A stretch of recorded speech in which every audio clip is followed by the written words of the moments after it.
মুসলমান দরদি আজকে শুনলেন দুনিয়ার জমিনে আল্লাহকে ভুলে গিয়ে আল্লাহর দিনকে ভুলে গিয়ে নামাজ ছেড়ে দিয়ে আজকে যাদের জন্য দিল্লি বোম্বাই গুজরাট খেটে বেড়াও, যাদের জন্য কেরালা মহারাষ্ট্র দিল্লি খেটে বেড়াও, আল্লাহর হুকুম মানতে পারো না। ও মুসলমান, কিয়ামতের দিন এমন একটা দিন হবে, এমন একটা জায়গা হবে, সূর্য মাথার উপর নেমে আসবে, মগজ গালা টং বং করে গলতে থাকবে। সেই দিন মুসলমান আপনাকে কেউ চিনতে পারবে না।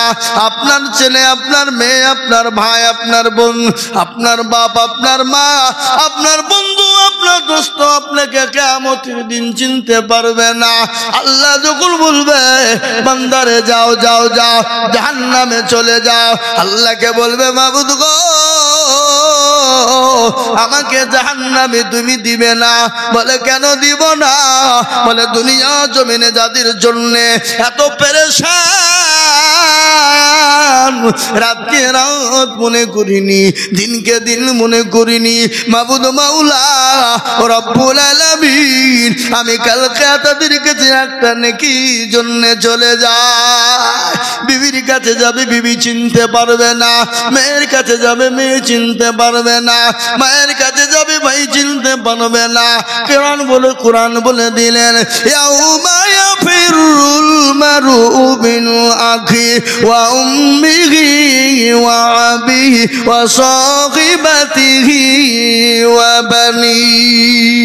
কোরআন 30 পারার ভিতরে আল্লাহ সুন্দর করে দিয়ে বললেন কিয়ামতের দিন এত বড় কঠিন হবে, এত বড় ভয়ঙ্কর হবে, যেদিন আপনাকে কেউ একটা নেকি দিয়ে সাহায্য করবে না। ও মুসলমান, সেদিন তো প্রতিটি মানুষ পেরেশান হয়ে যাবে। সেই দিন বলবে আমার কি হবে, আমার কি হবে। উপর থেকে প্রতিটি মানুষ উলঙ্গা হয়ে উঠতে শুরু করবে। হযরতে মায়েশা সিদ্দিকা রাদিয়াল্লাহু তাআলা আনহা বলেন নবী গো কিয়ামতের দিনটা নাকি বড় ভয়ঙ্কর হবে, বড় ভয়ানক হবে গো নবী। বলে আয়েশা সেই দিনটা বড় কঠিন হয়ে যাবে।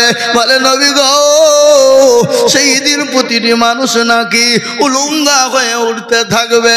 বলে আয়েশা সেই দিন প্রতিটি নর নারী, প্রতিটি মানুষ উলঙ্গা হয়ে উঠবে। মা আয়েশা বললেন ওগো নবীজি আমরা আপনার বিবি আয়েশা আমরা পর্যন্ত কি উলঙ্গা হয়ে উঠবো? নবী বলেন আয়েশা রে সেই দিন তোমরা পর্যন্ত উলঙ্গা হয়ে উঠবে। বলে নবী গো আমরা তো বড় লজ্জিত হয়ে যাব গো নবী। বিশ্ব নবী বললেন আয়েশা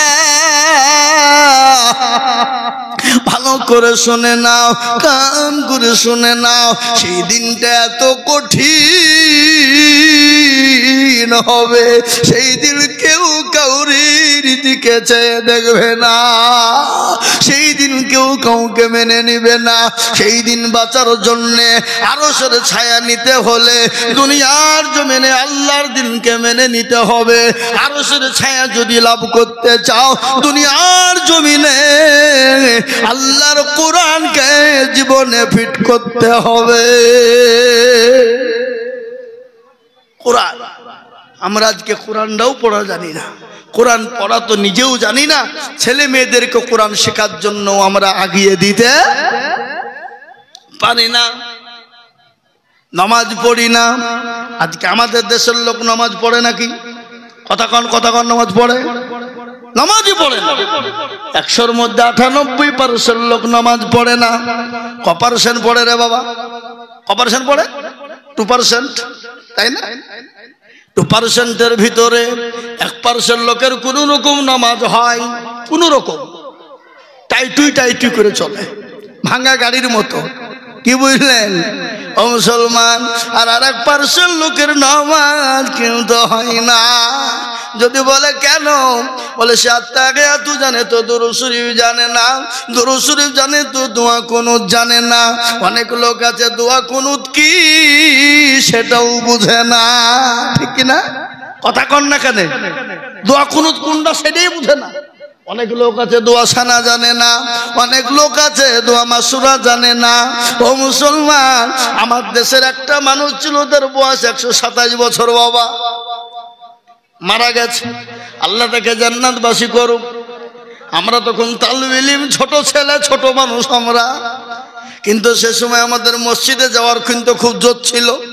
মানে তালিবে ইলমদের ভিতরে একটু হিংসে ছিল, হ্যাঁ, নামাজ পড়তে যেতাম খুব। মানে গ্রামের লোকের জন্য আমাদেরকে বলে হ্যাঁ তালিবে ইলম, বুঝলেন না, সবাই ভালো বুঝবে। নামাজ পড়তে যেতে আমার কিন্তু খচ্চরও কম লয়।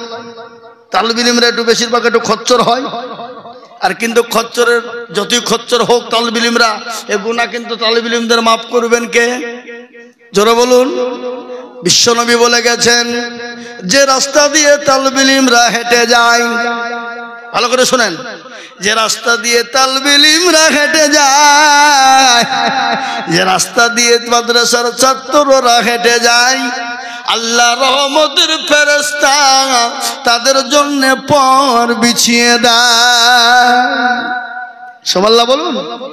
জি ও মুসলমান, তাদের রাস্তা দিয়ে, যে রাস্তা দিয়ে আপনার শয়তান পর্যন্ত তালিবে ইলমদেরকে ভয় করে, শয়তান, শয়তানরা তালিবে ইলমের কাছে ভিড়তে চায় না। এক গাধা বুরাক সেজে এসেছে, গাধা বুঝেন তো, বুরাক সেজে এসেছে, বলছে চলো তোমাকে নবীর দেশে নিয়ে যাব স্বপ্নের মাধ্যমে, বুঝলেন না? তো তালিবে ইলম 3 জন, কিন্তু গাধার পিঠে উঠবে 2 জন, কিন্তু আর একটা জায়গা নাই। তো ওই বুরাক বলছে 2 জনের জায়গা আছে, আর একজনের জায়গা হবে না, তুমি থাকো। তালিবে ইলমেরও তো বুদ্ধি কম নাই, বলে গাধা দাঁড়া, 3 জনের জায়গা আমি করছি, একটু দাঁড়া। সোজা মাদ্রাসার ভিতরে ঢুকে দিচ্ছে, ঢুকিয়ে যে বাপ এরকম মোটা আখিরাওয়ালা বাস কানলি হেঁচে দেখছে কোনো জায়গায় বাধা নাই, কোন দিক দিয়ে ঢুকাবে, দেখছে পেছন ফাঁকা, পেছন দিয়ে ভরি দিয়েছে। তখন গাধা বুঝো রে সর্বনাশ, এ তো আমার থেকেও বড় শয়তান রে। কি বুঝলেন? বুঝতে পারলেন না? তো মুসলমান, তালিবে ইলম যতই গুনাহ করো, যতই আপনার গুনাহ করুক, যতই খারাপি অন্যায় করুক রে বাবা, একবার যদি নিঃশ্বাস করা করে বলে আল্লাহ, কোরআন কানকে সামনে নিয়ে আল্লাহ বলে, ও তালিবে ইলম, তোদের পেছনের সমস্ত গুনাহ আমি মাফ করে দিলাম। আর আজকাল কিছু কিছু লোক আছে, ইও নতুন নামাজি, কি বুঝলে, নতুন নামাজি বুঝেন তো, হ্যাঁ, মাদ্রাসায় নামাজ পড়তে গেছে, তালিবে ইলম পেছনে মারামারি করছে, হুই হুই, ওকে ঘুষি, একে ঘুষি, দে ঘুষি। ও রাজাপুরের লোক বাজার কাটা বাড়িতে এসে বলছে, দেখো ওখানে মাদ্রাসায় নামাজ পড়তে গেল, আর নামাজ পড়তে গিয়ে দেখছে তালিবে ইলম রে হুই হাই, ওকে ঘুষি, ওকে ঘুষি, একই নামাজ গো। কিন্তু বাবজি দেখলো না, ও মালটা কারেন্ট মাল, টাটকা মাল, ও তো নামাজের কিছুই জানে না, তুমিও যাও তাই। কি বুঝলেন? বুঝতে পারলেন না? মুসলমান দরদি আমার ভাইয়েরা, আল্লাহওয়ালা দিনওয়ালা ইমানওয়ালারা, ও মুসলমান কান করে শুনে নাও, আজকে আমাদের সমাজে নামাজ পড়া জানে না। 1% লোকের নামাজ কোন রকম টাইটুই করে চলে, আর 1% লোকের কিন্তু নামাজ হয় না। বলে হুজুর আপনি কি করে জানলেন, কি করে বুঝলেন? আমি জানি চাচা 20 বছর ধরে নামাজ পড়ে, দাড়ি পেকে গেছে, চুল পেকে গেছে, একটা দাঁতও নাই, 20 বছর ধরে নামাজ পড়ে। বলে চাচা গো একটু বলুন তো আত্তাহিয়াতুটা, দুরূদ শরীফটা বলুন। বলে দোয়া কুনুতটা বলুন। এমন করে দোয়া কুনুত, এমন করে দোয়া মাসুরা পড়ে রে বাবা, মনে হচ্ছে রেলগাড়ি ফেল, জানে না। এরকম লোক আমাদের সমাজে আছে না, জোরে বলুন। এরা কোনোদিন শিখে না, এরা শিখার চেষ্টাও করে না। ইমাম সাহেবের কাছে বসে না, বলে হুজুর গো আপনি তো আমাদের ইমাম, একটু কোরআনটা ঠিক করে দেন, নামাজটা ঠিক করে দেন, আত্তাহিয়াতু ঠিক করে দেন, সূরা ফাতিহাটা ঠিক করে দেন, দোয়া কুনুতটা ঠিক করে দেন। নাই, শিখার চেষ্টাও করে না এবং শিখতেও চাই না। ও মুসলমান দরদি, শিখেও না, শিখার চেষ্টাও করে না। কেন? শিখতে যদি যাই ইমামের কাছে মাথা নত হবে, হবে না? কথা বলেন। ইমামের কাছে মাথা নত হবে, আর ইমামের কাছে যদি মাথা নত হয়ে যায় ইমামের উপরে আঙ্গুল তুলে কথা বলা যাবে না। কেন?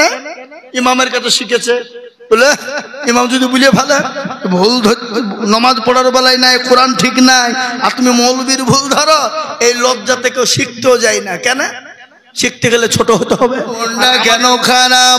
বলে মা গো আমি রাস্তা দিয়ে যখন বেরিয়ে যাই আমাকে প্রতিটি নর ও নারী, ছেলে এবং মেয়ে, আমাকে সবাই বলে আমার নাকি জন্মের দোষ আছে।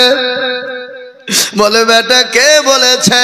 বলে বিশ্ব নবী মুহাম্মদুর রাসূলুল্লাহ সাল্লাল্লাহু আলাইহি ওয়াসাল্লাম বলেছে। মা কথাটা কতটা সত্য। মা চুপ হয়ে গেল, মার চোখ দিয়ে ঝরঝর করে পানি ঝরে যায়। মা ছেলে বলছে মা তুমি কান্না করো কেন? বলে বেটা রে বিশ্ব নবী মুহাম্মদুর রাসূলুল্লাহ যে কথাটা বলেছে সত্য বলেছে, এতে মিথ্যার কোনো অবকাশ নাই। বলে মা কি করে হলো? বলে বাবা রে শোন, একদিন ঝিমঝিম ঝিমঝিম করে পানি বর্ষণ হয়, আমি ঘরের ভিতরে বসা, হঠাৎ করে তোর চাচা আমার ঘরে প্রবেশ করলো। তোর চাচা আমার সঙ্গে জবরদস্তি, আমার সঙ্গে জোর জবরদস্তি মিলন করেছিল, আর ওই মিলনের কারণে তুই জন্ম নিয়েছিস। ওয়ালিদ ইবনে মুগীরা বলল বিশ্ব নবী মুহাম্মদুর রাসূলুল্লাহ কথা যেটা বলেছে সত্য বলেছে। ও মুসলমানেরা, যে নবীকে গালি দেয়, নবীর ওয়ারিস আলেম উলামাকে গালি দেয়, জানতে হবে তার জন্মের কোনো দোষ আছে। বুঝতে পারলেন কথা না? কি বললাম? আলেম উলামারা হলো নবীর ওয়ারিস। কোরআন খুললে পাওয়া যাবে ইন্নামা ইয়াখশাল্লাহ মিন ইবাদিহিল উলামা। পৃথিবীতে আল্লাহকে যদি কেউ ভয় করে তারা হলো উলামা। আল উলামা ওয়ারাসাতুল আম্বিয়া। আল্লাহর নবী বলে গেলেন আমি চলে গেলাম, আমার ওয়ারিস হিসেবে রেখে গেলাম আলেম উলামাদেরকে। খবরদার আলেম উলামাদেরকেও গালি দিও না। আলেম উলামাদেরকে গালি দেওয়া মানে খবর নিয়ে দেখবেন তার জন্মের কোনো দোষ আছে। বুঝতে পারলেন আমার কথাটা কি বললো? নবীকে গালি দেওয়া আর আলেম উলামাকে গালি দেওয়া, খোঁজ নিয়ে দেখবেন যে তার জন্মের কোনো দোষ আছে। আর জন্মের যদি দোষ না থাকে আলেম উলামাকে গালি দিতে পারবে না, জন্মের যদি দোষ না থাকে নবীকে গালি দিতে পারবে না।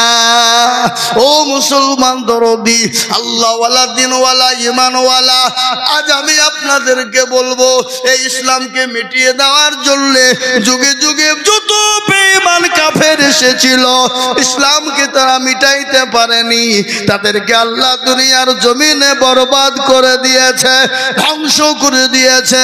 আজ ইসলামকে নিয়ে যারাই চক্রান্ত করবে আমার আল্লাহ তাদেরকে দুনিয়ার জমিনে ধ্বংস করে দেবে। আজকে মুসলমান দরদি আমার ভাই, আল্লাহওয়ালা, দিনওয়ালা, ইসলামকে নিয়ে যারা চক্রান্ত করেছে করবে, আল্লাহ তাদেরকে দুনিয়ার জমিনেই বরবাদ করে দেবে, ধ্বংস করে। চলো যাও, তাড়াতাড়ি এসে বসো। ভাইরা আমার দরদি মুসলমানেরা, আজকে আমি আপনাদেরকে বলতে চাই আসুন এক আল্লাহকে মেনে নি, আল্লাহর দ্বীনকে মেনে নি।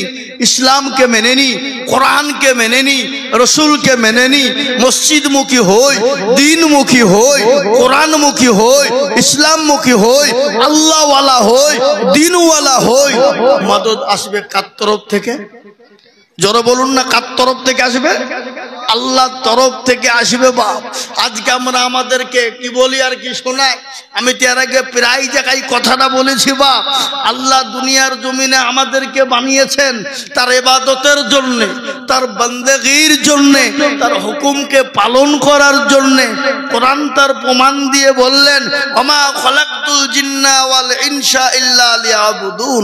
আল্লাহ বলে, বান্দা আমি তোমাদেরকে বানিয়েছি আমার ইবাদত করো, আমার বান্দেগী করো, আমার আইন কানুনকে মানো, এই জন্য আমি বানিয়েছি, নচেত তোমাদেরকে তৈরি করতাম না। আল্লাহর সবথেকে বড় হুকুম কি? জোরে বলুন না কি? এ কথা বলো না, নামাজ। আর কাফেরের সঙ্গে মুসলমানের পার্থক্য কিসে? জোরে বলুন, নামাজ। আজকে দেখবেন যে জমি, আপনাদের দিকে মাঠে জমি নাই? প্রচুর জমি আছে, আছে না নাই? দেখবেন যে জমির কোনো পর্চা নাই, দলিল নাই, দলিলবিহীন, রেকর্ড নাই, ও জমিগুলোকে কি জমি বলে? কি জমি বলে? খাস। তার মানে বেওয়ারিশ, কোনো ওয়ারিশ নাই। তো যারা নামাজ পড়ে না, আল্লাহকে চিনে না, রসুলকে মানে না, তারা হলো বেওয়ারিশ, তাদের কোনো ওয়ারিশ থাকতে পারে না। আইন যদি থাকতো, যারা নামাজ পড়ে না তাদেরকে গোরস্থানে মাটি দেওয়া হবে না। আমার মনে হয় কাটাবাড়ি রাজাপুরের মসজিদে জায়গা হতো না। যদি বলা হতো যারা নামাজ পড়ে না তাদের জানাজা পড়ানো হবে না, আমার মনে হয় কাটাবাড়ি রাজাপুরের মসজিদগুলানে জায়গা হতো না। যারা নামাজ পড়ে না তাদেরকে বাপের কোনো সম্পত্তির ভাগ দেওয়া যাবে না, হ্যাঁ, তারা তো বেওয়ারিশ, আমার মনে হয় মসজিদ গুলানে জায়গা হতো না। যারা নামাজ পড়ে না তাদের বিয়ে শাদী দেওয়া হবে না। জি, তাহলে মনে হয় আমার মসজিদ, মনে হয় আল্লাহর ঘর, মসজিদে জায়গা হতো না। যারা নামাজ পড়ে না তারা ওই বেওয়ারিশ জমির মতো, যেমন জমি খাস, যারা নামাজ পড়ে না তারাও হলো খাস। কি বুঝলেন? ওরা ওয়ারিশ না, ওয়ারিশবিহীন। বুঝতে পারলেন? কিন্তু আল্লাহ রাব্বুল আলামিন আমাদেরকে বানিয়েছেন নামাজ পড়ার জন্য। কেন? আমাদেরকে এ দুনিয়া ছেড়ে যেতে হবে না, হবে না? না আমরা মনে করছি যে এটাই শেষ জিন্দেগি, মনে হয় আর মরতে আমাদেরকে হবে না, এটাই শেষ। কিন্তু না বাবা, দুটো জায়গা, একটার নাম হলো ইহকাল আর আরেকটার নাম কি? জোরে বলুন, পরকাল। ইহকাল কিছুদিন, পরকালটা চিরস্থায়ী, অনাদি অনন্তকাল, যার কোনো শেষ বা সীমানা নাই, থাকতে পারে না।